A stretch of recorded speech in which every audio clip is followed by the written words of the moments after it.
Katy. I'm so delighted you are here today. Thank you for coming. Yeah, thank you for having me. This is a really cool topic. I have been waiting to have this topic, and I was just saying that a client of mine also suggested it, and I went, okay, now's the time. Let me connect to somebody who might know a little bit about this. And so we're talking about the fertility community, fertility experience, fertility journey, and religion today. And for those that don't know, I got to connect with you on your work in the fertility community with childless chats over cocktails, but now you're removing the cocktail thing, which is sad. No one liked the cocktail parts. It's just going to be childless chats. Who doesn't like cocktails? I don't understand. No. Okay. I understand people have to be pro. So, but that was such a cool experience. And when we were talking in that session, you had mentioned your experience with religion historically, and a little, like a tiny little bit about how that impacted your journey. So I really wanted to invite you on to talk about that. So thank you. Yeah, I'm really excited. So before we get into that though, can you tell us a little bit about who you are and like a mini bio? Tell us who you are and what you do in the fertility community. So my name is Katy, and I actually spend most of my time outside of the infertility community. I have a 9-to-5 job at a nonprofit. So my work with Chasing Creation, which is the work that I do within the infertility community, is just kind of a side project that I do in my free time. But it's one that I'm very passionate about. So I started it a few years ago after my hysterectomy, and it gave me some purpose in, trying to decide how to spend those 6 weeks of recovery and giving myself a project to focus on. So since then, it's kind of morphed. The initial idea was to do a blog, but I got a lot more interested in the connection with people. So it's kind of morphed into hosting monthly childless support circles. And then I do the monthly webinars that you mentioned, where I just bring on different guests and we talk about different childless topics. And then I am now taking on, I don't know if I'll regret it, but planning a virtual summit for March. So, oh, wow. Yeah. So while I do have involvement, obviously, within the infertility community, my focus is specifically on those who are childless not by choice, since that's where my journey took me. So my story has infertility in it, but because of my ending, I tend to focus a lot more on the path post-infertility if you're childless. So. Yes. Well, I was just going to say you resolved the fertility struggles through living without children, with not by choice, obviously. I'm wondering if you can give us a taste on your journey. It doesn't have to be every sort of detail, but I would love for folks to hear this so that they know that resolution doesn't have to be with a baby in your arms. It really can resolve in so many ways, including yours. So would you be willing to share? Yeah, absolutely. And I will try to keep it brief, because I know our stories can get so complex and so nuanced when they stretch over years, but I'll just try to give you the highlights. So my husband and I were married for over a decade before we decided to start trying. And when we did start trying, I was like so ready for it. I had bought every single book. I had been tracking my temperature for like years. I was convinced that I was going to be one of those, lucky couples that just got pregnant within their first couple months.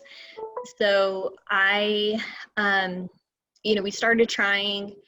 Things were not going well after a year. So I started talking to my doctor, and over the course of a few years, this led to diagnoses of fibroids, endometriosis, really severe endometriosis, uterine polyps, and cysts in my ovaries. Basically, everything was just a mess in my reproductive organs.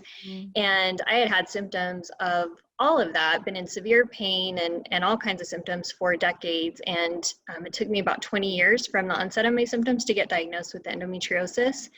What is up with that? We could talk about that the whole time. Insane. I could talk about that for like 10 hours straight. Yes. But I did, get diagnosed. And so I decided to have an excision surgery. So they removed my fibroids, they removed the polyps, they removed the endometriosis everywhere they could find it. And I went basically straight from that into an IVF cycle a few months later. And I did not have any viable embryos from that IVF cycle. And so I found myself kind of at a crossroads where my symptoms came back full force. They were like worse than ever. And so I don't know if it was the medications from the IVF cycle or if it was just my body just really likes growing things it's not supposed to grow. But so I did make the decision at that time to move forward with a hysterectomy, partially for the fibroids, but also my pain was so bad daily that I just was not having any quality of life that I wanted. And so I had been trying for my whole trying to conceive journey was almost 4 years, and it ended about 3 years ago with the hysterectomy. And my husband and I knew that we didn't want to pursue adoption. Honestly, we didn't even really have that many discussions about it because I was already at that place. And my biggest reason, I think some people think I think the most common response is, oh, because you don't think you could love a baby as much as if it were your own. Mm-hmm. And for me, like, and for the women that I've talked to who have chosen not to adopt, that has like zero to do with it typically. Yes. I just was so heartbroken, and I felt like, you know, I wouldn't get credit for the 4 years I'd already put into my parenthood journey. I was starting on a brand new path, day one, really expensive, time consuming, no guarantees. And I just said, I do not have the energy to start this new process. Maybe if I had known 4 years earlier and it was like day one and it was like, you know, you can't have kids, let's start on the adoption path. But I just was spent. So yes. That was about 3 years ago, and I am now just living my child-free life after infertility. So yes, which again I will highlight is a resolution.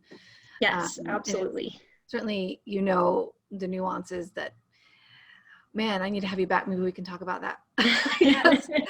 There's so much more to this, right?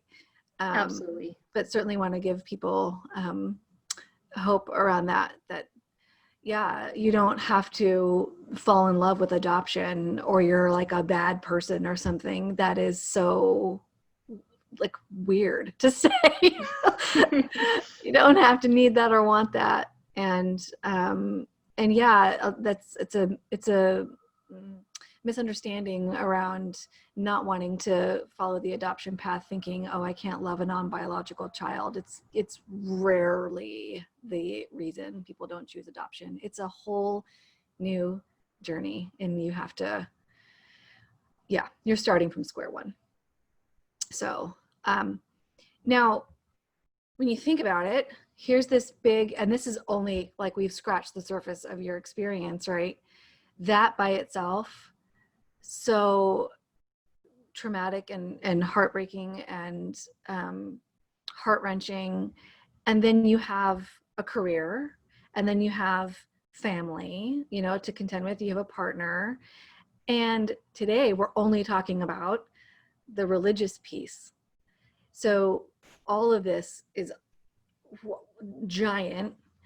And today I just want to parcel out that small little piece that is still big, but it's the religious piece.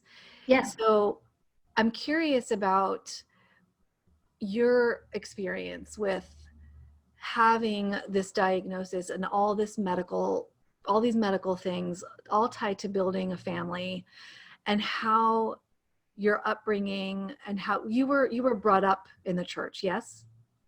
Yes, I was raised Mormon. Okay. So you're raised Mormon.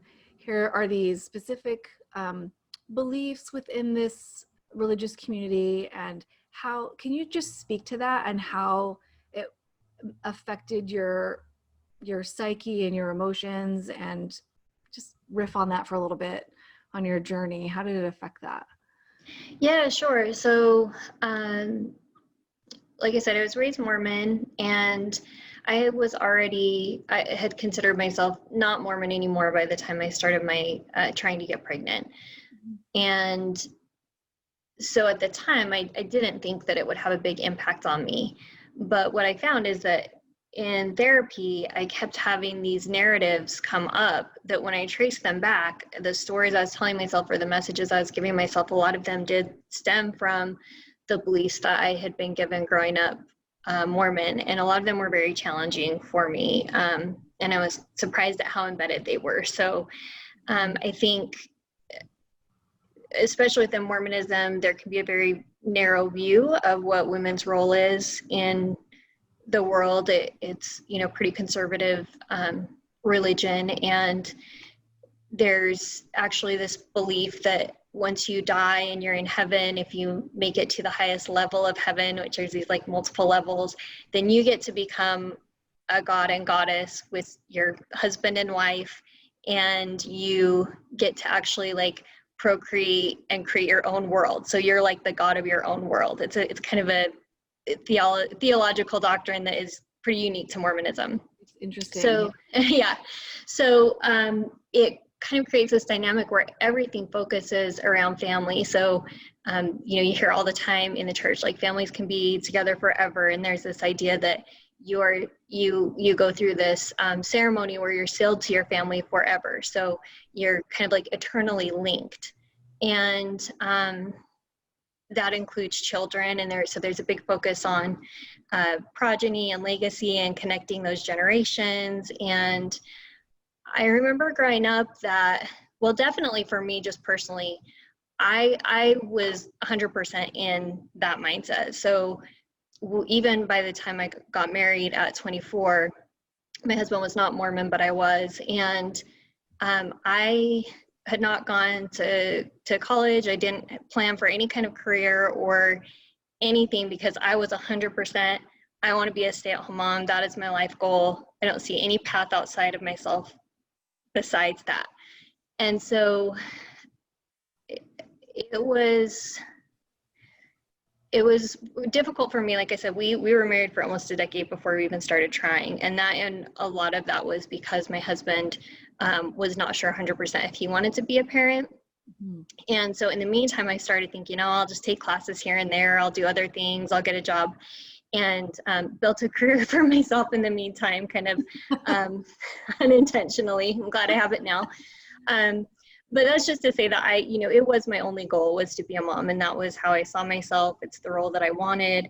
And I think what I found was that those beliefs were so deep set, even when I wasn't Mormon anymore. And part of that was growing up with this message that, like in the Mormon church, you have men hold their version of what they call the priesthood, which is like the power of God on the earth, and only men get it, but it's like starting at the age of 12, and women don't get it. And part of the comment of that is like, oh, well, it's because women can be moms, and that's the greatest power on earth, and so it balances out, where like men get the priesthood, they get the power of like God's will or whatever on the earth. Women get to be moms, and that's how it balances. And in addition to that, there was also this teaching, I don't know if it's like official doctrine, but I definitely heard it a lot, that for women who were not able to be moms in this life, like if you were infertile, couldn't have kids, didn't meet the right person, whatever, that it was a trial that God was putting you through, and the reward would be that when you died and were in heaven, your body would be restored, you would get matched up with a partner, whatever. But even in heaven, like the ultimate goal was to get to motherhood. And if you didn't have it here, it was God testing you, and the reward is that you got it later. And so it just really was that there was like no narrative about like, what does it look like if you don't want to be a mom, or if you can't be. Right. So anyway, I just found those messages coming up a lot when I was seeing my therapist in the middle of my infertility journey. I had not been Mormon for a few years, but quite a few years actually, but I just had those messages had really sunk in deep, and I found myself feeling like I didn't have value, I didn't have worth, I wasn't going to be able to find purpose.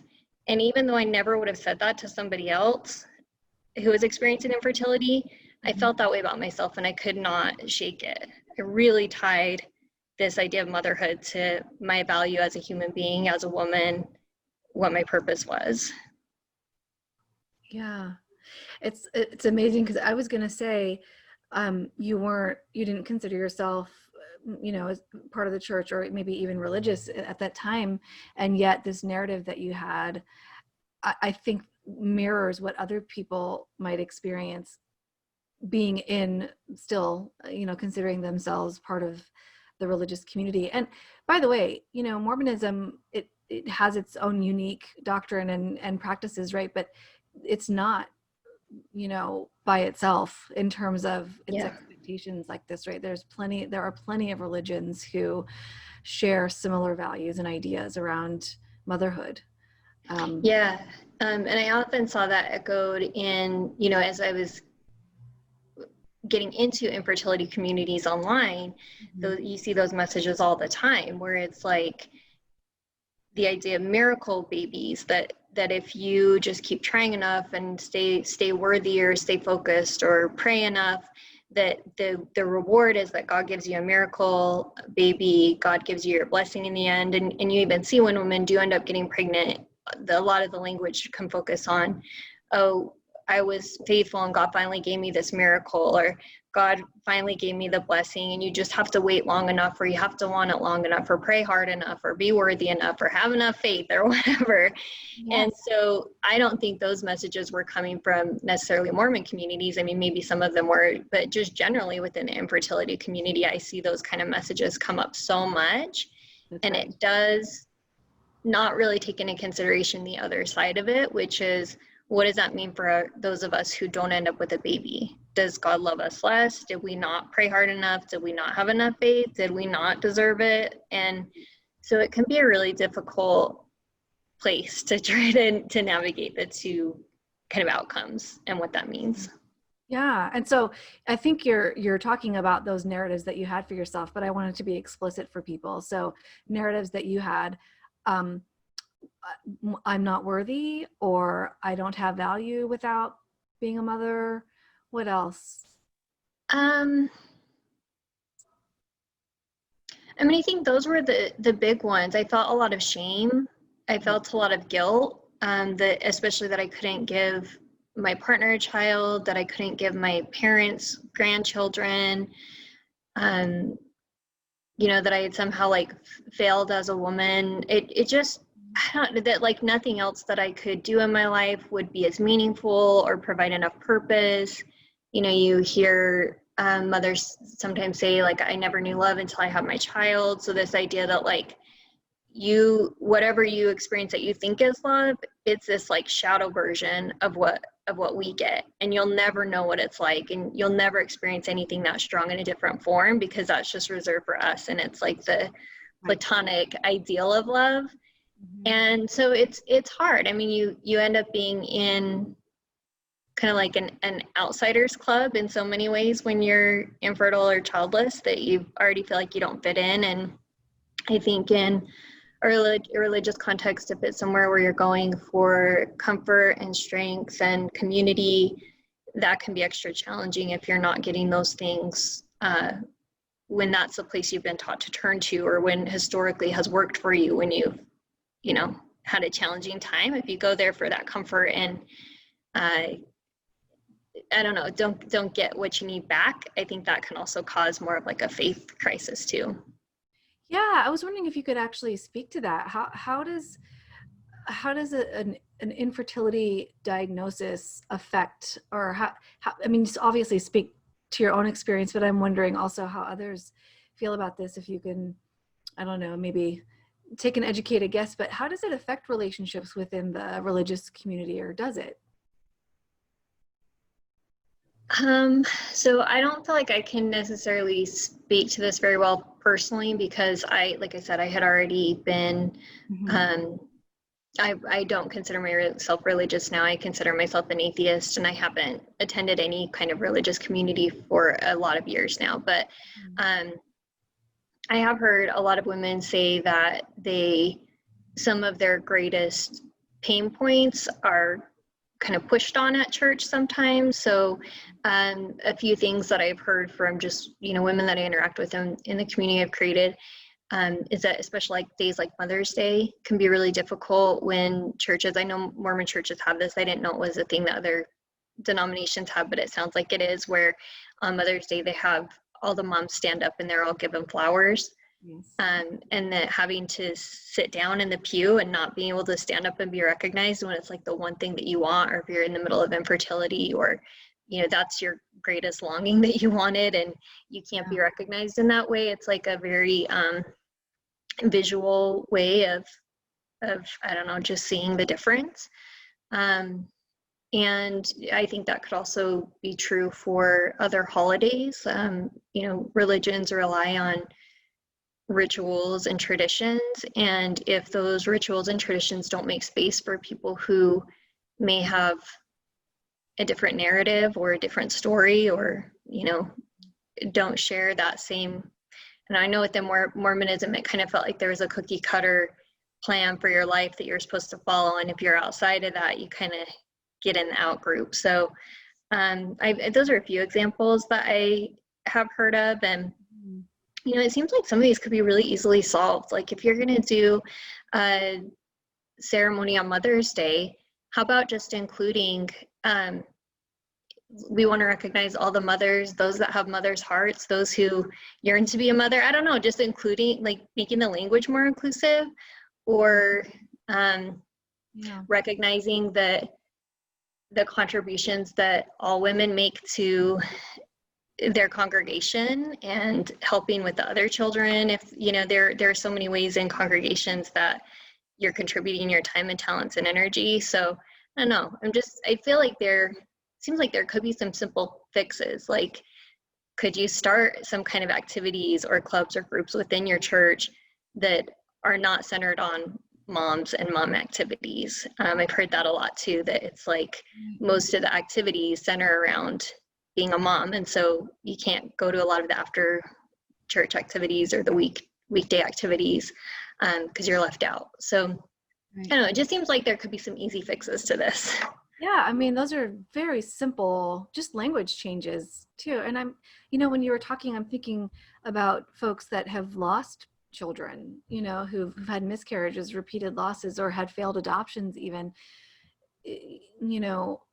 To exclude them is just, I feel like, so trauma upon trauma, and a whole other layer of pain.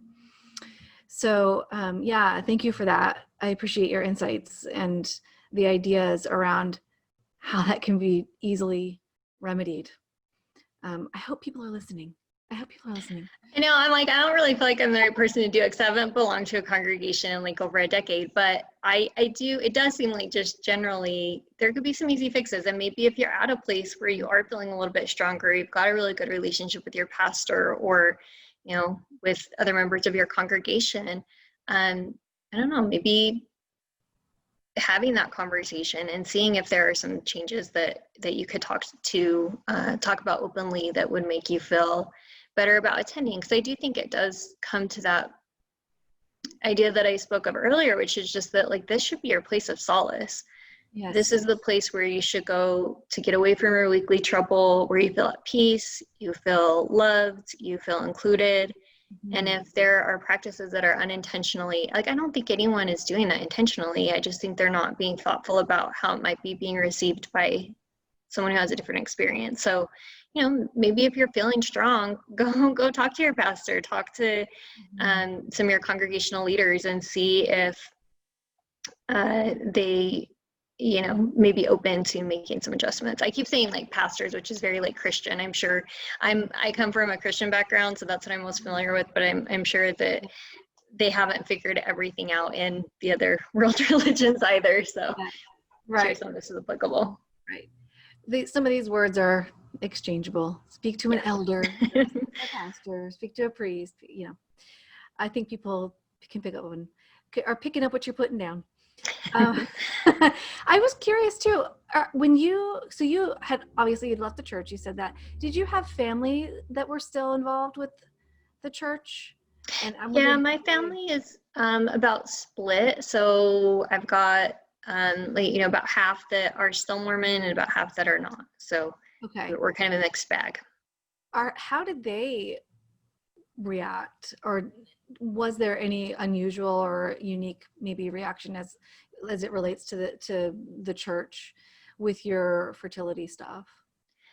I mean, not with me. I am very lucky to have a very open-minded, compassionate, loving family that just was supportive throughout, and my mom especially. I know it broke her heart to see me through the entire journey, and she, like more than anyone in my life, was just willing to sit with me and be like, what do you need? And just listen to me cry, no matter how long it went on and no matter how often it was, and just really tried to listen and be open. And I did never really feel judgment from her. And I'm sure that's hard because I'm sure she was going through her own grief of realizing that I wouldn't have grandchildren that she could, sorry, this is hard to talk about, but,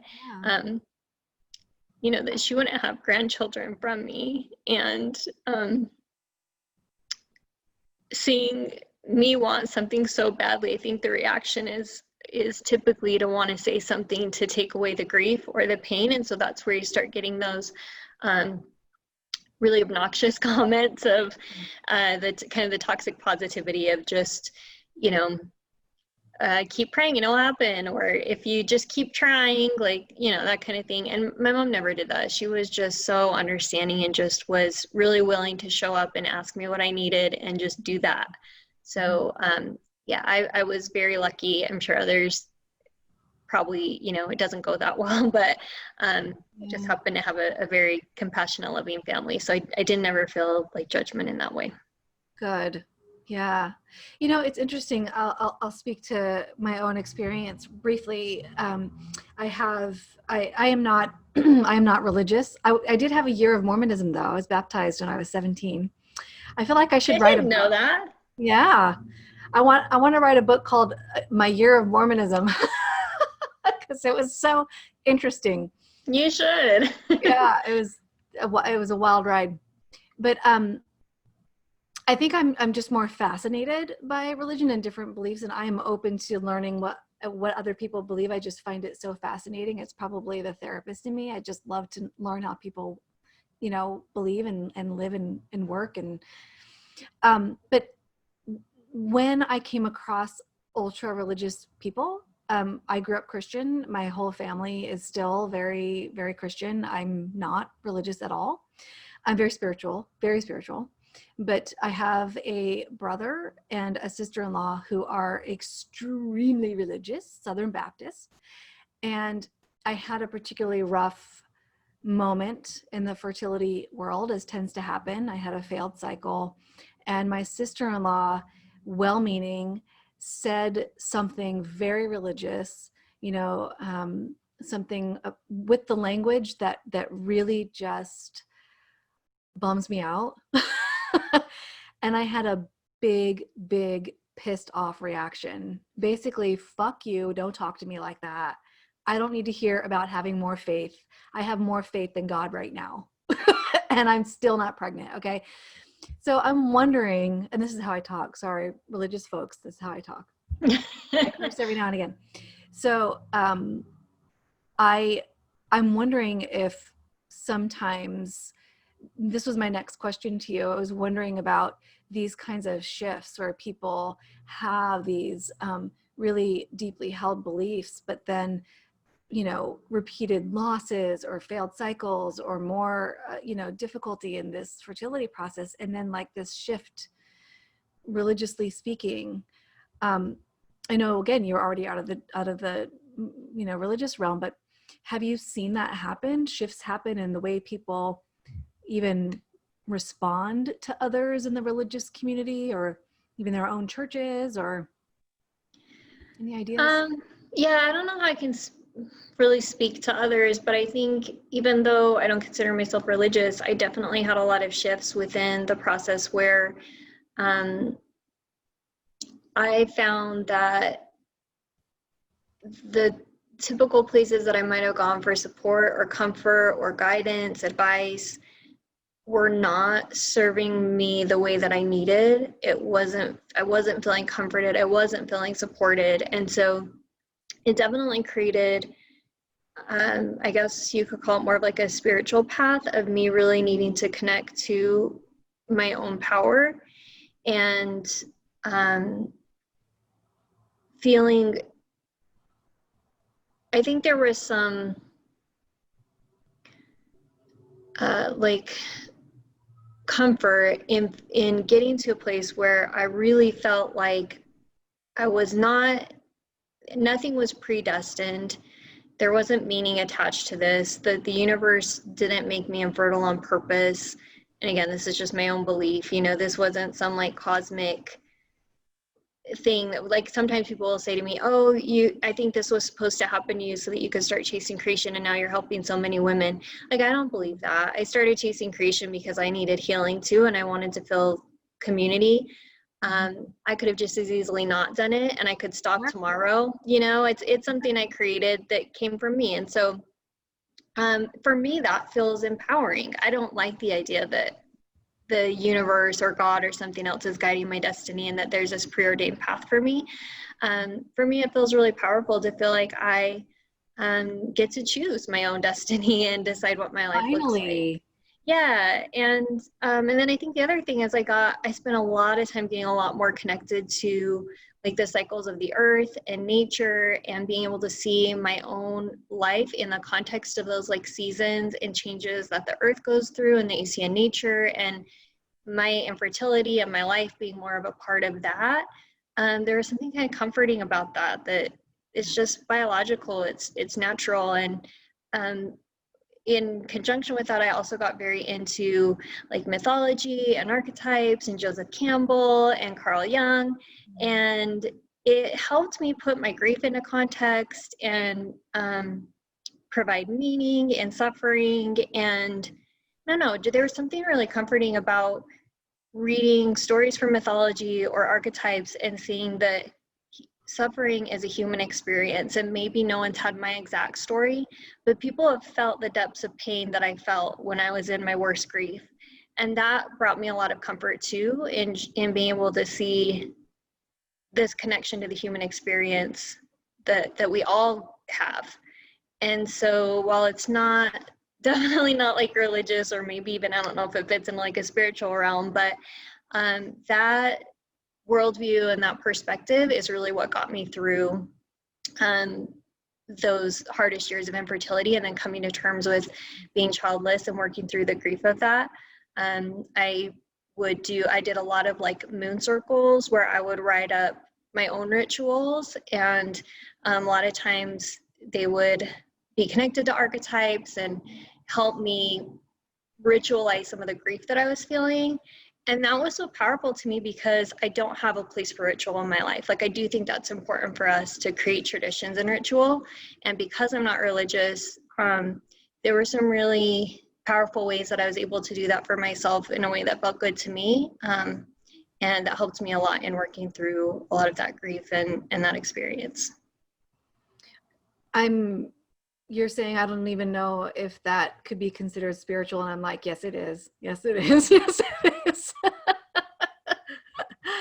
That's probably why I'm drawn to people like Carl Jung and, you know, Joseph Campbell, because yeah, these are really like practical ways of thinking, and they touch your spirit so much. It reminds me of Viktor Frankl. I don't know if you've read his book. He's a psychiatrist. Yeah, definitely.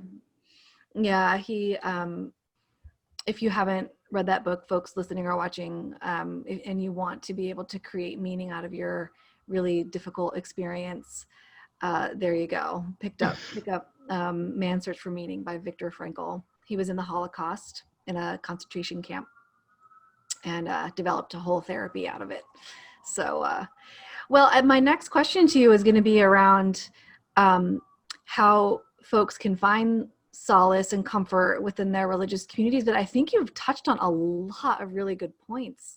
Even in this whole shifting, you know, I feel like one doesn't need to leave their religion, but there's a way of shifting thinking in a way of being within that space that you can create some empowerment for yourself. I think that's probably the biggest takeaway that I'm hearing you say right now is like, I empowered myself through this, because the fertility experience is so disempowering, right? Nothing is in your hand. Yeah, and I think it's, I don't know, maybe I think part of that is even if you are part of a religious community and it's not meeting your needs in the way that you need it to, don't be afraid to challenge those narratives that you've been taught. I know that can be hard because if you start challenging too much of the narratives you've grown up with or that are part of your religion, it's like questioning your religion or your religious leaders. And that can, you know, bump up against authority and not feel good. But if you can give yourself, even if it's just creating a corner of space for yourself within your religion or within your spiritual context that provides a safe place for you to kind of challenge those beliefs and to remember that motherhood is your ability to be a mom. It's not a reflection of your worth. Those two things are not connected. And, you know, you may have to be okay being a little bit outside of where you've been in the past in terms of your how you fit into your community or you know like I think the best way I can describe it is at least within Mormonism, like I said, there's kind of this cookie cutter plan laid out for you and it can be really hard if you fit outside of that. So being okay with that and embracing it, I know that's really hard, but I think if you can do that, maybe you can create some change from within. Maybe if it's even just within finding a few other women in your congregation that you can really connect with on this and that understand you and that you feel safe talking to, and just strengthening those relationships so you feel like you have an outlet there that or a safe space. Again, if you feel really strong, maybe see if there's something you can organize or small changes you could suggest that might help you feel like you can carve out your own little corner. Yeah, I mean, those are just beautiful examples of empowerment right there. I feel like being able to even, because you know you're not the only one struggling with this in your congregation. And I feel like even connecting with one or two other people starts to dissipate that shame right away, especially when you start realizing that your worth isn't tied to your ability to procreate or be a mom in any capacity. It's just, you're right, completely unrelated. Um, so, well, geez, I was going to ask about words of hope and things that you have to get to, but geez, you said so much. I hope so. I tend to be really cynical and I'm not very much like a positive, optimistic, I'm going to give you some fluff kind of person. So I hope there is something in here that felt positive and optimistic. Yeah, well, I don't think that hope needs to be fluffy. I think hope is a combination of shit sucks sometimes and you're going to be okay, and maybe you're okay in this moment, and other moments you're not okay, and on the other side of that not okay is okay again, and it's okay to not Yeah, be okay, right? Like that's for sure. And I think allowing yourself to reevaluate your relationship with hope, because I think if that hope despair cycle can get really hard when you're going through infertility. yes. And for me, it became when I got to the end of my kind of trying to conceive journey, it became, okay, what else in my life can I hope for? Like, I might need to redirect this to a different kind of hope, and it's not hinged on a baby anymore, and I need to like attach it to something else. And that could be really difficult. And I didn't really trust myself to hope for anything. Like, I found myself really scared to hope for anything that I wanted because my immediate reaction from that kind of trauma was it's not going to work out. Whatever I try to do, it's going to fail. And it has just over the last 3 years taken me hoping for some things that have come to pass that have felt really good. And I think it's that realization that sometimes the things you hope for will be fulfilled and sometimes they won't. And if they're not, it's okay to start hoping for something else. And that may happen and it may not, but your worth is not dependent on which of those hopes come to fruition. And there's always something else in life that you can shift your hope onto.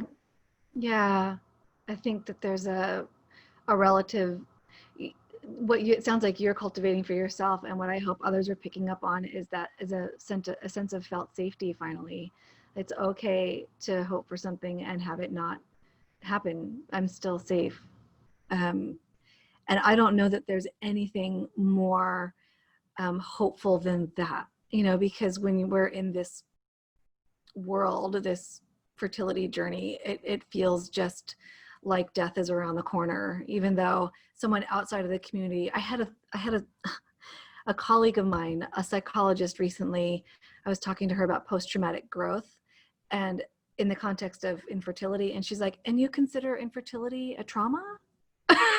And I went, oh girl.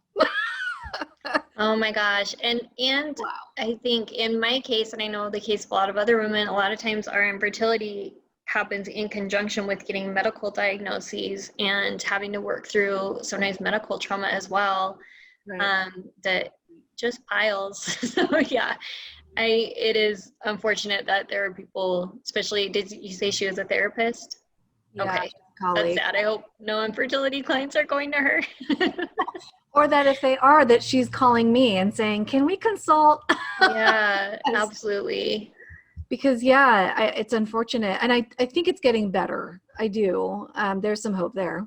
I think that it's getting better in terms of folks getting trained and learning much more about the trauma around this, and certainly within the context of all parts of life. So one's work, their family, their religion, their religious services and spiritual practices and beliefs. I think that all of it is painful during this process.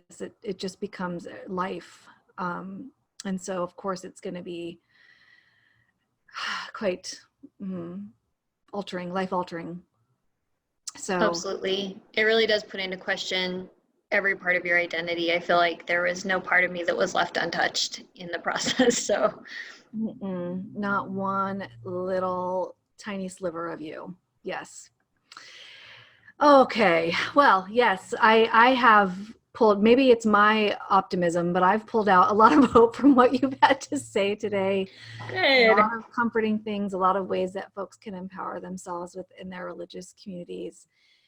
I thank you so much, Katy, for sharing this part of your life with us today. Yeah, absolutely. And I will just say on an end note that is hopeful that if you have people listening, if you guys are out there and you feel like you are getting to a place where parenthood may not happen to you. I know this is like only this segment of the infertility population that gets to this place, but if that is you, please know that there is life after infertility.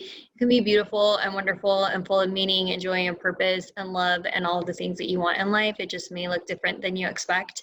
And there is a community that is starting to grow, which I love seeing, and we are here for you, and you are not alone. So yes. Well, what about that is cynical, Katy? that's not, I used to be so optimistic and kind of like head in the clouds. Like I'm a Pisces, I'm a dreamer, I'm a romantic. Yes. And I think I got a bit crushed by life the last 5 years and it took me down a few notches, but Yes. that's okay. It is okay. It is okay. And sometimes it's not okay. And that's okay too, Yep. as we said already, right? Yep. Yeah, you guys, you need to check out Katy and her community. It'll all be on the show notes and below this video. It's fabulous. I love seeing the work that you do and the people who respond and are connected with you. It's lovely. It's beautiful. I agree. It's my favorite part of doing this. Like I said, I do it as just in my off time. I do not do this professionally. It's just a hobby. I don't know, hobby is not the right word, but I'm doing it in my free time. And it is just absolutely amazing to connect with that community. And it is filled with the most incredible people. So It really is. Thank you so much, Katy. Appreciate you. thank you.